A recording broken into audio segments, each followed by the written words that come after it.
শনিবার রাত 10:30টার পর ঢাকায় অবতরণ করে পূর্ব তিমুরের প্রেসিডেন্ট হোসে রামোস হর্তাকে বহনকারী সিঙ্গাপুর এয়ারলাইন্সের বিশেষ ফ্লাইটটি হজরত শাহজালাল আন্তর্জাতিক বিমানবন্দরে অতিথি প্রেসিডেন্টকে স্বাগত জানান অন্তর্বর্তী সরকারের প্রধান উপদেষ্টা ড মোহাম্মদ ইউনূস।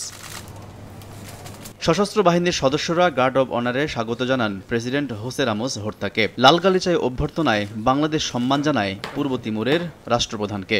পররাষ্ট্র মন্ত্রণালয় সূত্র নিশ্চিত করেছে 4 দিনের এই সফরে সরকারি কর্মকর্তাদের মধ্যে ভিসাবিহীন ভ্রমণ ও পররাষ্ট্র মন্ত্রণালয়ের মধ্যে ফরেন অফিস কনসালটেশন আয়োজনে একটি দ্বিপাক্ষিক চুক্তি ও একটি সমঝোতা স্মারক সই হতে পারে। এছাড়া তারা ঢাকায় পূর্ব তিমুরের অনারারি কনসুলেট খোলার বিষয়টি নিয়ে ঘোষণা আসবে বলে আশা করা হচ্ছে।